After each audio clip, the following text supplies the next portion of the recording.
getting ready to have a conversation about DOT oral fluid drug testing.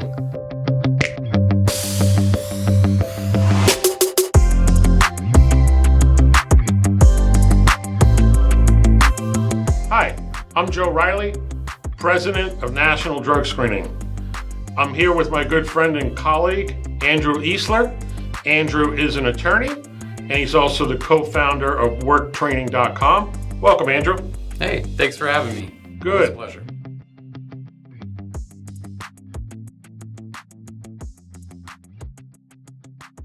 We're going to talk today about oral fluid drug testing. You're going to ask me some questions, I understand. Yeah, we've got a lot of questions. Good. And then we're going to switch over to oral fluid collector training, because Andrew's company, WorkTraining.com, puts together fantastic training programs remotely that you can do from the comfort of your office or home. But before we get to that, Andrew, can you tell us briefly about yourself and about WorkTraining.com? Yeah, sure. So as you mentioned, Joe, I am an attorney. Before I was an attorney, I actually started up a company called Easler Education, and that morphed into what we know now as WorkTraining.com. Our initial focus was in drug and alcohol testing training courses, but now we do all kinds of workplace safety courses, workplace harassment, safety courses as well. And we love to be in the space. And that's one of the ways that we actually met with you, Joe, and your organization, National Drug Screening. Excellent. And where do companies find you?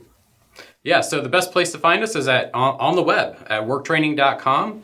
On there, you can find a full library of our courses, what we offer, and how we can help you. Okay. And anybody can take the courses anywhere? From anywhere in the world. You got it. Anywhere in the world. Okay, excellent. So that's WorkTraining.com. Andrew Easler, an attorney. Very privileged to be with you today. I know you've developed a lot of the courses and written a lot of the courses on WorkTraining.com. We're going to get into the DOT oral fluid drug testing, which was just recently approved by DOT. And then the second part of this will be to talk a little bit about the upcoming DOT oral fluid collector training, which Andrew's company, WorkTraining.com, will be putting together a remote training program along with the requirement of the mock collections to be done via webcam. So we'll come back around to that. Let's get into the basics of the DOT oral fluid drug testing. I know, Andrew, you said you had some questions for me. Yeah, so let's start with the people that are panicking now that you just mentioned that the rule's been approved. What does approved really mean right now? Yeah, so a little bit of history. The United States Department of Health and Human Services kind of approved oral fluid drug testing several years back, but DOT was a little bit cautious, and they worked on some rulemaking, and they put out for comment period. But in sometime about the middle of May, they announced and published the actual final rule for the allowance of DOT oral fluid drug testing for employers regulated by the United States Department of Transportation, DOT. And that rule became effective on June 1st, 2023. Right, absolutely. So let's talk about, because this wasn't the first time they came out with oral fluid guidelines before, right? The DOT just followed up after the HHS had their own, right? What's the difference between the DOT and the HHS for those listeners who aren't familiar with the distinction? Sure. So HHS is a federal agency, and their division, SAMHSA, the Substance Abuse Mental Health Services Administration, is responsible for putting together kind of like the scientific rules for drug testing. And this dates way back to 1988 when they passed the mandatory guidelines for federal workplace drug testing in 1988. And when DOT started doing drug testing around the same time, it was mandated that DOT follow those SAMHSA guidelines. Now, there's a couple of pieces of those guidelines that differ between HHS and DOT, but the HHS guidelines were for employees of the federal government, folks that actually worked for Uncle Sam, Department of the Treasury, Department of the Interior. So those HHS guidelines apply to those folks. And then DOT came out with its own rules and regulations following those HHS guidelines putting together the DOT Regulation 49 CFR Part 40, which applies to employers, private employers, regulated by the United States Department of Transportation, DOT, like trucking companies, airlines, railroads, mass transit systems, those type pipeline operations, those type of employers. So there's kind of two sets of rules. DOT follows HHS, but not exactly 100%, maybe about 97%. So they took a little bit more time actually coming up with their final rule for oral fluid drug testing. So what do you think the big pushback was? I know that Congress kind of gave them a couple of nudges about making sure to get those rules out. What were some of the reasons that they gave for not implementing these oral fluid guidelines sooner? Well, DOT is very big on a comment period and getting comments from the industry. And that means comments from employers, comments from employees, comments from laboratories, medical review officers, comments from drug testing providers, TPAs like National Drug Screening, comments from training providers like worktraining.com. And, you know, it takes a long time to put out this comment period and get all these comments. I think there was over close to 500 comments, and they read them all. And they try to keep everybody happy, okay? But they still got to fall within the confines of the regulation. So it just takes a lot of time. The DOT folks that, you know, make these rules and guidelines, they work for a division of DOT called the Office of Drug and Alcohol Policy Control, or ODAPSI for short. It's not a big agency. They don't have, you know, hundreds of people. They probably have less than a dozen people working in there. So it just takes time, and nothing moves slow in the federal government. Nothing moves fast in the federal government, is what I mean to say. That's true. So now we've got these guidelines and these rules. They've implemented the changes in the 49 CFR Part 40, which, you know, you can see now on the Federal Register. So if they're effective today, so what are some things that employers and collection sites need to know about the effectiveness for today? Right. So everything's approved as of June 1st, 2023. It's effective, but we can't do any oral fluid drug testing today. Okay. And the reason for that, Andrew, is that the laboratories that do workplace drug testing, specifically DOT workplace drug testing, are required up back under those HHS guidelines to be certified to do that drug testing. And we have plenty of laboratories, over 20 in the United States, that are certified to do urine drug testing. But currently, no one yet is certified to do oral fluid drug testing. So we will not see any oral fluid drug testing being done until we have at least 2 certified laboratories, because we need one to do the initial drug testing, and we need a second laboratory to be available for split specimen testing in the event an employee, an applicant, what we call a donor, elects to challenge the outcome of the drug test result that the lab provided. And those 2 certified labs need to be using the same collection device to collect the oral fluid, so that if the collection device needs to be sent from one lab to the other, they have the same methodologies to do the testing on that same device. Okay, so we've got now a bunch of labs that are clamoring, potentially, hopefully, right, to get licensed, but we need 2 of them at least for checks and balances purposes, essentially. So what do we do in the meantime? Because that process takes some time. How long does that take? Yeah, so no one's applied yet. Once they apply, which they are, like you said, clamoring to apply. I was at a conference 2 weeks ago and talked to folks at Quest Diagnostics and LabCorp and Clinical Reference Labs and Alere Toxicology, all saying, yeah, we're gearing up, we're going to be applying, we're putting together our package. And again, we need at least 2. Now, fortunately, Quest Diagnostics and LabCorp both have 3 or 4 SAMHSA certified laboratories. So within that one system, Quest or LabCorp, they may have 2 laboratories that get certified at the same time. Okay, but how long is it going to take? Could take 6 months, could take 9 months. So best case scenario is the end of 2023, but it's going to be more likely first quarter of 2024. What do we do now? You asked that. We continue on with urine drug testing, just like oral fluid was never approved. Okay, so what should, let's say I'm an urgent care chain and I've got a bunch of collection sites throughout the state of Florida, for example. Okay, what should I be doing right now to prepare for the end of 2023, early 2024, for when these two labs get their licenses and now we have to be able to do oral fluid? Otherwise, there's got to be some other alternative if the employers are asking for it. Sure, great question.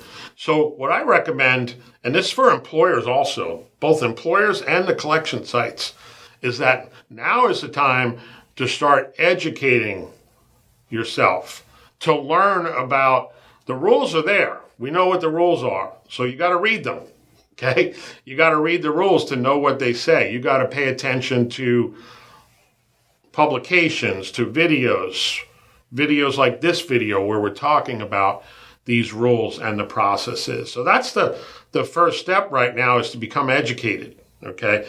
But be aware, and we're going to talk a little bit more about the training process in a few minutes.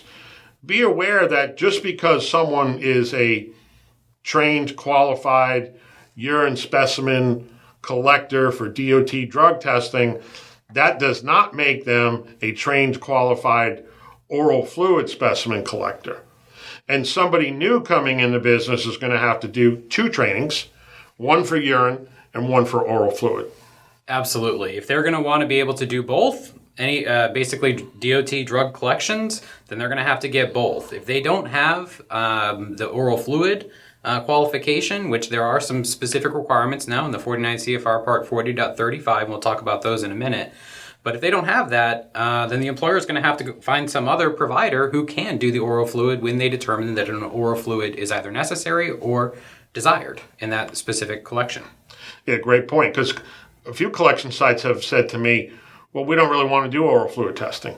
Well, you're probably going to lose business then. Yeah, that's their prerogative, but certainly if an employer we should probably talk about some of those reasons why an employer may choose to do oral fluid, but an employer may be motivated either from regulatory reasons or just internal business reasons to want to require an oral fluid test on some of their employees. Yeah, and it's even more complex than that for the collection site, because the employer can say, we're going to do urine testing, but based on certain situations, that urine test becomes now an oral fluid test. Yeah, absolutely. So if we have a urine where you get a shy bladder, for example, the regulations do require or authorize the employer to switch to an alternative method, such as oral fluid. Yes, and that brings up what we call standing orders. Yes, and I think that's one of the things that employers should be looking at preparing at this point in time, and looking at and talking with their corporate counsel. And again, I'm not giving any kind of legal advice here today, but and neither am I, because I'm not a lawyer. Exactly. All right. So, but yeah, right now when you're preparing for these oral fluid guidelines to fully come into effect, one of the things you should be looking at are these standing orders, and it's going to be really important because number one, DERs, designated employer representatives, are required to be available for collection sites 24/7 under the regulations. So if a collection site calls you at 1 o'clock in the morning for a post-accident and needs advice and needs to determine what to do in that time period, you have to have somebody available to answer those questions. But in the alternative, if you have a standing order, that may help in that situation because that collection site may call, not get an answer, but still know, hey, I can go ahead and move forward with switching to an oral fluid because we have a standing order in place from that employer that says this is what we should do in this circumstance. Yes, exactly. And just to clarify a little bit more about the standing order is a term that DOT has presented as a best practice for employers for that DER to communicate with the collection sites, with the folks that are doing the specimen collections, that say, these are our standing orders. And an example might be, we primarily do urine testing. So we send somebody in, you do a urine test. However, if they can't go at the moment, they can't void urine, you're going into a shy bladder, we want you to switch over to oral fluid because we don't want the person to be there for the required up to 3 hours that a shy bladder has. Another example is they collect urine and the temperature's out of range. Well, that requires now a second collection under direct observation. Oral fluid collections are all direct observation, and they're a little bit more comfortable than a urine direct observation. So the employer's standing order might be, if you have to do a direct observation, we want it to be an oral fluid collection. Awesome. So we know that now in the regulations, the shy bladder for urine is 3 hours. And in the new regulations, the dry mouth period, so if you're unable to provide a saliva specimen, it's 1 hour now. So that really significantly cuts back a lot of the time and make things a little bit more efficient. One of the other things I wanted to ask you about is the actual responsibility of the third-party administrator, right? What about these owner-operators or small fleets that are out there getting these tests done, and they're relying on their third-party administrator? What do the TPAs have to do now? Yeah, so TPA or third-party administrator are often called a consortium / third-party administrator, C/TPA. And there's a big difference between what you just mentioned, owner-operator, and small fleet. Okay, so I'll start with the owner-operator. Owner-operators are one person, one truck. That's the company. Okay. And the regulations kind of make an exception on the DER responsibilities, the designated employer representative. The TPA for owner-operators falls into the shoes of the DER and kind of makes some decisions, like the standing orders can be provided by the TPA.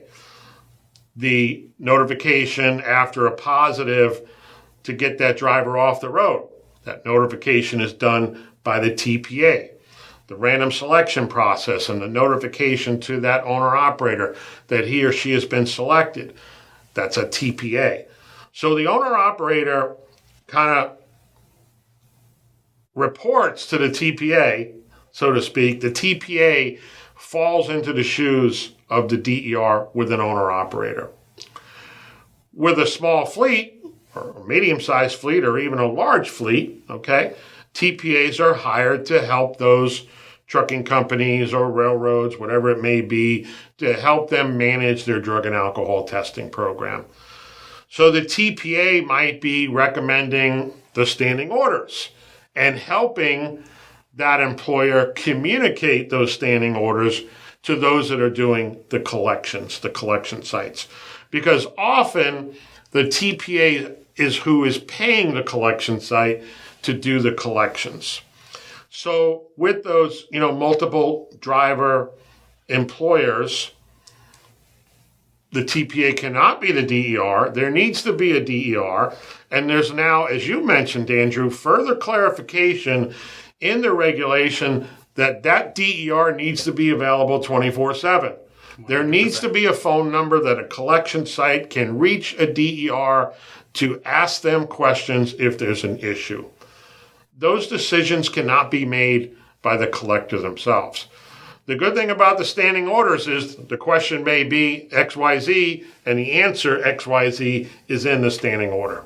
Right. And I want to clarify for our listeners, you said the operative word here is recommend, right? So When we're talking about an owner-operator, the TPA is the one who can make the standing order, right? If he's just by himself, he's got one truck, he's the only guy driving around, TPA has full authority to do the standing order.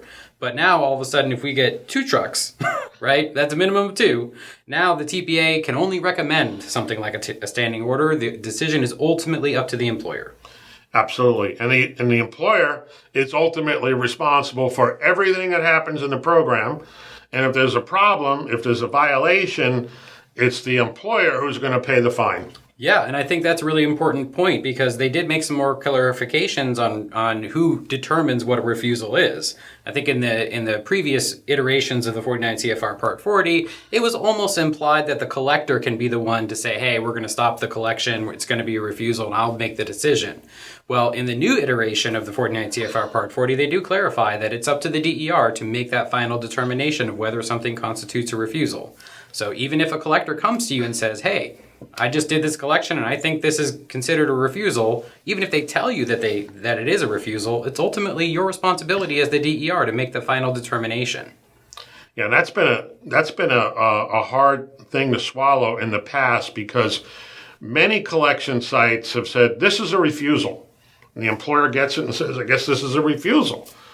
But it's an employer decision on most situations, I think almost all, that happen at a collection site. Would you agree? Every single one of them. Now, according to the 49 CFR Part 40 new regulations, they're saying, nope, doesn't matter what the collector says, doesn't matter what the collection site says, DER is the final arbiter of whether something is a refusal or not. So, that person that decides not to sign on the CCF and the collector turns around and says, oh, that's a refusal, even though it really isn't, that's up to the DER. And if the DER isn't familiar with that particular regulation, there could be some disastrous consequences, right? Yeah, and that's where DER training comes in. Absolutely. And tell us about the DER training on worktraining.com. Yeah, so we've got DER training for every single sub-agency of the DOT, from FMCSA to FRA. And if you're hopefully regulated by one of those agencies, you know what each acronym means. Otherwise, you definitely want to take that DER training course as well. But any of those transportation-related sectors, you have a responsibility as an employer to really be familiar with, abide by, and enforce those DOT regulations. And if you don't, you could have some disastrous consequences and some penalties and violations from the DOT directly. So one of the things that we offer is a course for the person who's going to be the ultimate responsible party, right? That's what we call them, the designated employer representative. You are designated to be where the buck stops. Yeah, and it's interesting, because you can go to work for a trucking company and they say, okay, this is your job. You're going to do this, this, this, and this. And you're also going to be a DER. And people will say, well, what's a DER? Okay, so those people definitely need training to know how to do that portion of their job. And although DER training is not required by DOT, it is certainly a best practice. And anybody that doesn't know anything about DOT drug and alcohol testing, and they put you in that job as the DER, you better get that training. Right away, honestly. I mean, if something walks through your door the following day after you get your reins, you better know at least where to find the answer. You may not know the answer, but one of the tools that we give you when you take one of our courses is not necessarily knowing everything there is to know about every piece of the regulation, but knowing where to find the answers. There's a lot of really helpful tools, the DOT, the Office of Drug and Alcohol Policy and Compliance, as you mentioned, even the agencies themselves that you can go to for guidance and interpretation. But ultimately, you won't know where all these resources are and be able to make those kinds of really impactful determinations if you don't really get good training or a familiarity with the regulations. Yeah, and it's really interesting. We kind of went off track just a little bit talking about refusals and DER requiring to be able to find them 24/7. So it's interesting as they, came up with this, adding the oral fluid drug testing to 49 CFR Part 40, they also snuck in a few other things and made some clarifications, additions. We actually have a blog post on our National Drug Screening website, 30 items that have changed in Part 40, not related at all to oral fluid drug testing. Yeah, it was pretty surprising to me. I mean, certainly they took a lot of comments to heart and decided to make some changes and clarification that hopefully will help all of us, make sure we don't stand on the wrong side of the law. When it comes to these regulations. So getting back to oral fluid drug testing, just before we talk a little bit more about training, are there any other questions that come to mind about, the oral fluid drug testing on the employer side and who gets to decide what's going to happen and things like that? So I think the bigger question I think most people are trying to find out is, what do I need to do now, right? And what's going to happen in the future? So the things I think that we've been talking about for anticipating that future change, because it's coming, is, do you want to have a standing order? What do you want to do in these situations where there's a shy bladder, where there's a dry mouth, for example? Do you want to switch back to urine after a dry mouth? Which you can do. Which you can do now under the regulations. But also, you have a requirement under the 49 CFR Part 40, whether you're an employer, a service agent, an MRO, a collection site, whatever you are, if you are touching or regulated by the DOT, you need to be familiar with all of these changes. And if you're not, that's on you. right? And that's why we're here talking to you about, hey, there's some important changes you need to be familiar with. So take a DER course if you're a DER. If you are a collection site, start reviewing those new changes. Review the blog posts that Joe Reilly's team has put on their website, and that we'll probably put on a link underneath this this video. So those are really important things that you need to do, but keep your ear to the ground and maybe start talking with your employers if you're a collection site. What would you say for a collection site, speaking with an employer who was asking about oral fluid testing?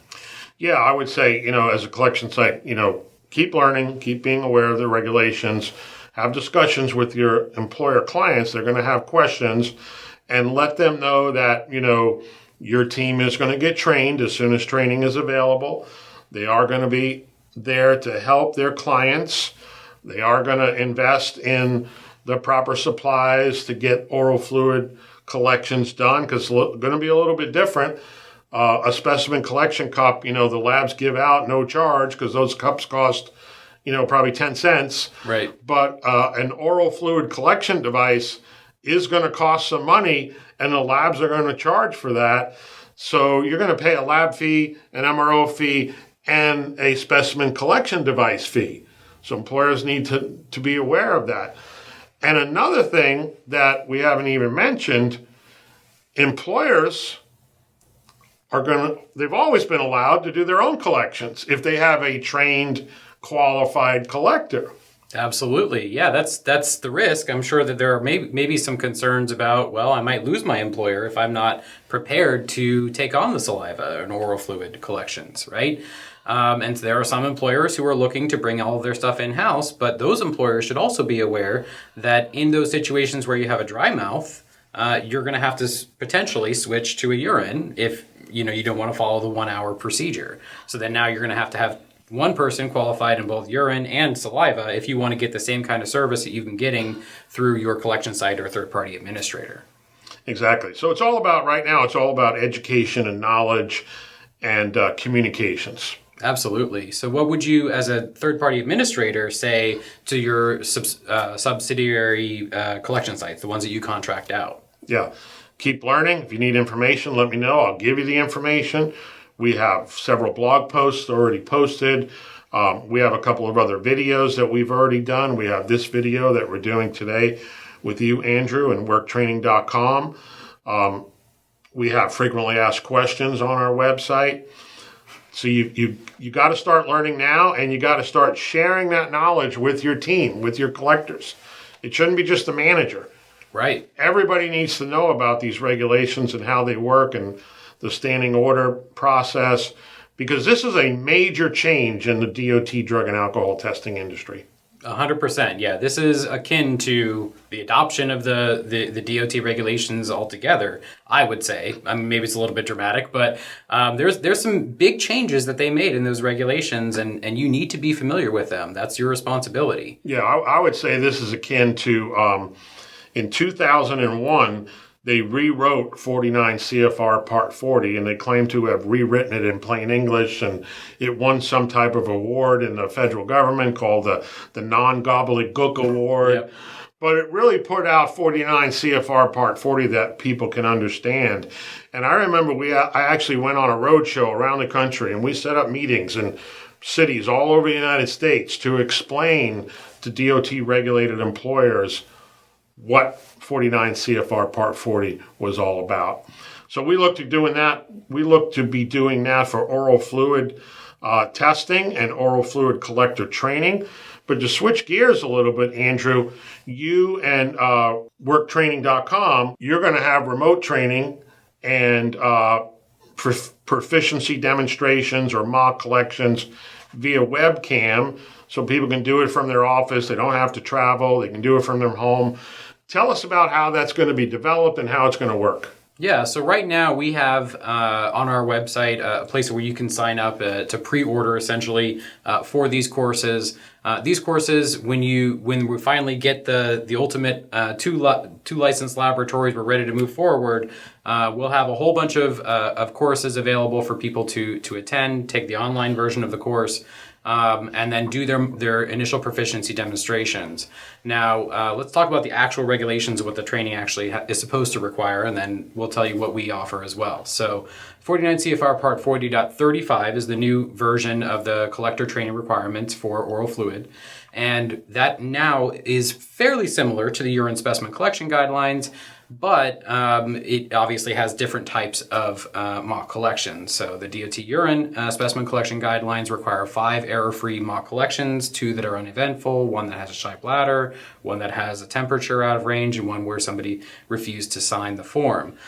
Similarly, in the 49 CFR Part 40.35, hopefully you guys aren't falling asleep here. I'm throwing a lot of regulations here, but there have to be 5 proficiency demonstrations. But the unique part is not just that they have to have specific scenarios, but that they have to be done on the device that you're going to be using. And that's something that they took from 49 CFR Part 40.213, which is the breath alcohol technician and screening test technician training requirements. In that one, you have to be trained on the alcohol testing device that you're going to be using in the field. So that's the really important part is, even if you feel like you're qualified to do oral fluid collections, you have to be trained on the device that you're going to be using. And if you decide to switch labs or find another laboratory that's using a different device, you're going to have to get re-qualified on that third portion of the training under 40.35. So when we start, we're going to be starting with whichever device or devices are available at the time based on the laboratories that are out there and using those. And then we'll send those supplies out to you when you register. So you're going to have to give us your shipping information, and then you'll use those to conduct those 5 error-free mock demonstrations in accordance with the federal regulations. But there will be an online computer-based training that you'll complete before that, which will go over the basic information and qualification training that you're probably familiar with for DOT urine and DOT breath alcohol technician training. And how long do you think that that remote training will take for someone that's participating in it, the average person, so to speak? Yeah, so that mock demonstration does have some tricky situations that they're going to give you. I would expect that mock demonstration will probably take anywhere between 2 and 3 hours. Okay. Sometimes we have a lot of questions. We want to make sure that when you leave that training, you're 100% qualified and comfortable with doing the process. And there's a lot of changes to the regulations. Even if you've been doing urine specimen collections for 15 years, there may be some changes that you're not familiar with. One thing that some people aren't familiar with or may not be familiar with oral fluid now is, and with the new DOT regulations, is you're required, it says must in the regulations, to let people know, the donor know, that the instructions for completing the CCF, the federal CCF, can be found on the HHS website and the DOT ADAPSI website, right? And so before we were showing people the back of the form and the instructions and things like that. They decided to make that digital, but we now have an onus as a collector to then notify the donor, hey, you can find these instructions available on those websites. So even something as simple as that, somebody who's been doing collections and even potentially refresher training for 5 years may not be aware of that. With oral fluid now, you have to put posted no limited access signs when you're going to do a new oral fluid collection. So some of the stuff that we think is easily going to translate over, you can easily gloss over if you're not really paying attention to the regulation and getting the proper training that you need. Sure. So the mock collections or proficiency demonstration, maybe 2 to 3 hours. What about the pre-work before that, the actual online course? How long do you think that will take someone? So the online course is going to consist of getting some of the resources that you need, right? So you need the 49 CFR Part 40, and hopefully by then they'll have the oral fluid specimen collection guidelines, which is the new version of the DOT urine specimen collection guidelines. It's the counterpart to that. They haven't published that yet, but it's in the works. So those are the initial materials. Obviously, you want to take time to review those things and use that as a reference point. So that however long that takes for you to do is on you, but the videos and PowerPoints and things that we're going to be using in the course will probably take somebody between an hour and a half to complete. Okay, excellent. And again, that's remote and can be done from anywhere. Done from anywhere. And I know at National Drug Screening, we use the worktraining.com courses on our website. Our remote training website is mydrugtesttraining.com. We use the courses that Andrew and his team develop. We will also offer custom webinars that we do live webinars with. We will also offer custom training, both for employers, for collection site organizations, and also for we'll do some live training events scattered throughout the United States. So we're looking forward to that. It sounds really exciting, but a lot of work ahead, right? There's a ton of work ahead, and you're going to have to put the work in. And if you let this stuff fall behind you, you're going to be left behind. Yeah, and once it happens, I think it's going to happen quickly. Yeah, absolutely. And once those DOT auditors start doing their audits, they're not going to be very forgiving, unfortunately. You are responsible for knowing and following the rules, even the recent ones that have changed. Right. And you said it was 49 CFR Part 40.35 for the new training regulations. 40.35, which they redesignated some of the numbers in Part 40, but for the oral fluid collector training requirements, kind of similar, like you mentioned, to urine, but definitely different. I mean, we're not collecting urine. Nope. We're not waiting for somebody to pee in a cup. They're putting what I call a sponge on a stick in their mouth.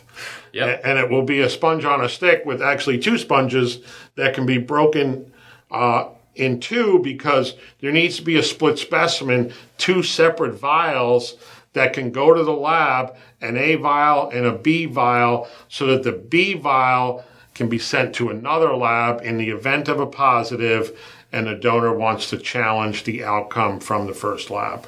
Yep. So the big anticipation with the DOT is that you're going to do one collection that then gets subdivided. That's the term that they like to use in the regulations. And then those subdivisions will be sent off to the laboratory, and the laboratory will run their tests on that. Some of the other things that are important to note is there is going to be a minimum volume collected, just like in the urine specimen collection guidelines. You can provide people with water. There's a limit on that as well. So there's a lot of really interesting but very technical minimum requirements for conducting these tests. So you still have that main requirement that you have to be trained in order to do these tests. So don't be going out there and grabbing some collection kits and starting to do DOT oral fluid. You're really getting some trouble there. Yeah, because if you operate a collection site and one person gets trained on the oral fluid and that person is out sick that day, you can't really do any, can you? Nope, you're not allowed to do it. You're not allowed to do it. Okay, so training is going to be key. So for collection sites, collectors, employers that want to do in-house collections, you got to watch for when the training becomes available. It'll be big news, right? Yeah, it'll be big news, but if you're not, subscribed to the ODAPSI listserv, as you're required to be, either as an employer or a service agent, then you may miss the initial announcement and maybe only see it on your feed with Joe Reilly showing up on a video after the fact. Yeah, so we'll make a lot of announcements. I know worktraining.com will make a lot of announcements. Want to come back to a couple of quick final questions, Andrew, before we conclude here. As a donor, and a donor can be an applicant or an employee that's being required to go for a DOT drug test, either to get the job or to keep the job, can they decide whether they get urine or oral fluid? Unfortunately, no. So the decision rests solely with the employer. And that's another important question, because even as a collection site, you might think, oh, well, I don't want to wait here for 3 hours for a shy bladder, right? When somebody gives you so can a collector make that decision? The collector can't make that decision either. So it is 100% solely resting on the shoulders of the employer, with the exception of that one scenario where they're required to always do oral fluid. There's a scenario where oral fluid collection is required? Is required 100% of the time. Okay, tell us about that. And that's when there's a direct observation, and it's a direct observation on somebody who is non-binary or transgender. That is the only scenario where the employer has no choice. They have to do oral fluid. So that eliminates somebody going in the restroom to do an observation and getting a big surprise. Absolutely. So for those individuals, only if a direct observation is required. Only if a direct observation, right? This is not going to come into play for any other scenario, right? So what are the scenarios for required when to do a direct observation? So direct observation is always required on a return to duty test. So that's someone that went out of duty because of a previous positive or refusal. And on follow-up testing, that same person who has to go for future follow-up testing, it's also required when we have a specimen temperature, urine temperature out of range which indicates it may not have been that person's urine. So we do a second collection under direct observation. And we also do a second collection under direct observation if the specimen appears to have been tampered with, or if there are any materials found, or instances where someone may be attempting to cheat on the test. Perfect. Did I miss any? The only thing I didn't hear, and I blipped out for a second, so maybe you did say it, was the MRO, right? Because the MRO has one scenario where they can require the direct observation of the employee. Yeah, and that's the invalid. Yeah, I think it's negative dilute with some weird things going on. Depending on lab criteria for specimen validity and things like that, and no medical explanation. Absolutely. For that. So we could do another 2 hours on the MRO and what the MRO does, but really appreciate you being here with us, Andrew, at worktraining.com. Being able to offer the oral fluid specimen collector training remotely, which is going to be a huge thing for the industry, because there's literally tens of thousands of collectors out there. Absolutely. You know, I've spoken to quite a few. We've got a lot of collectors that have signed up. Some of them are going to sit around and wait until their employer tells them that they're ready to go, but by then it might be too late. They may come to the collection site and say, "Hey, I'm ready to do oral fluid now. Let's go." And now you have to sign up for training, attend a class, get ready, get the supplies, get contract with a laboratory to do those kinds of tests. And by then, the employer says, I found somebody else. So you don't want to be that person. It's a great point, because it's not going to be that easy. You don't just all of a sudden do an oral fluid test. Right. You need to be trained.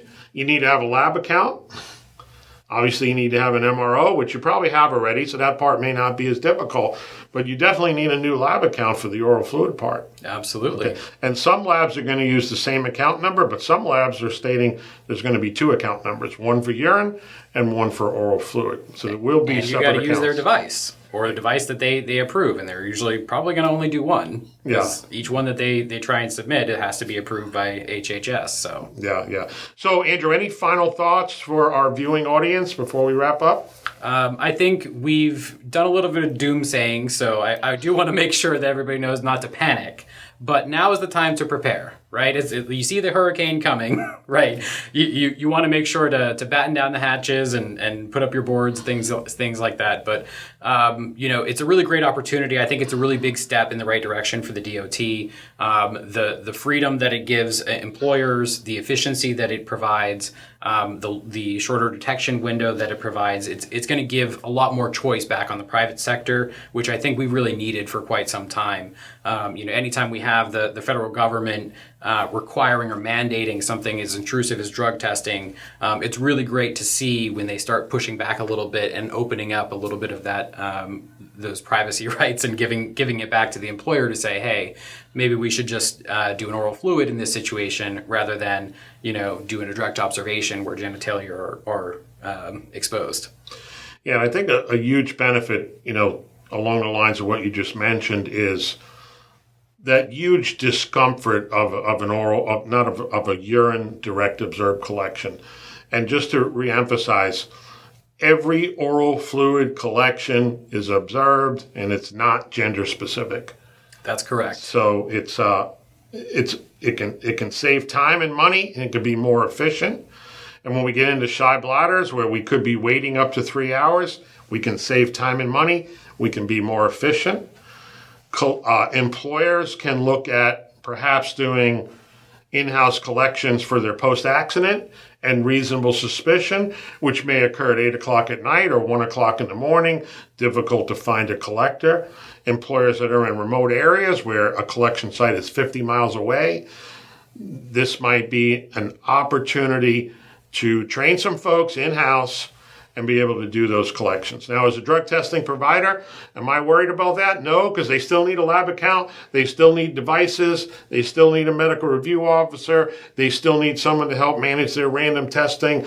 They need a TPA to provide that guidance and consultation.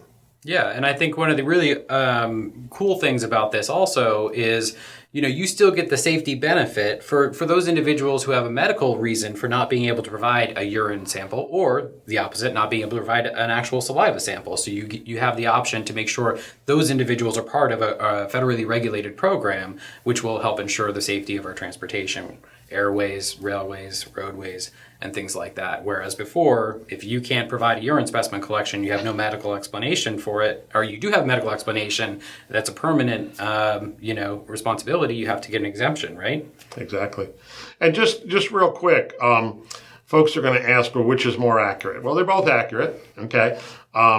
There's a little bit difference in the detection window between urine and oral fluid.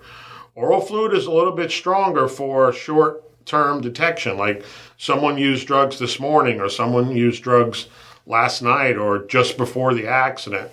So it's always been my opinion for the last 10 plus years for non-DOT companies that for a post-accident drug test, oral fluid is a better choice, in my opinion. Oh, 100%. From a legal perspective, when you're looking at, the employer's right to conduct the test, because in quite a few states, we have this idea and this concept and this legal principle of the prohibition of employers regulating legal off-duty conduct, right?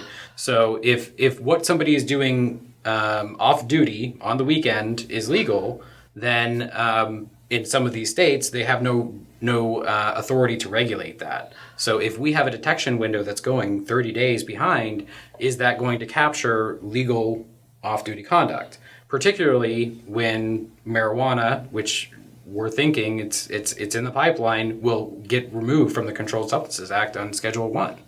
So if that gets removed, now we've got legal off-duty conduct if people are using medical or recreational marijuana in the state, and now we've got some other legal implications. So having a detection window that actually shows closer to actual impairment at the time of the accident, as we were talking about, or at the time of the reasonable suspicion, will really help us determine and pinpoint that this is an actual violation of the drug-free workplace policy rather than somebody doing something legal off-duty.